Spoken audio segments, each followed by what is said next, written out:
I think that the best thing to do is just find journalists who cover the region that you like specifically and follow their work closely.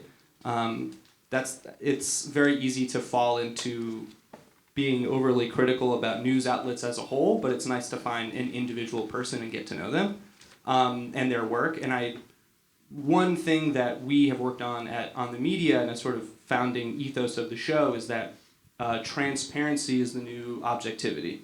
And the idea is that there's this big debate about objectivity in U.S. news, which we don't have to get into. But as Kat said early on, we all have biases as readers, as journalists. And so the idea of transparency is the new objectivity is if you're a journalist and you're allowed to make clear to your audience where you're coming from, what your political worldview is, and then show your audience that you go through great lengths to do fair, rigorous reporting, people can take your political biases with a grain of salt.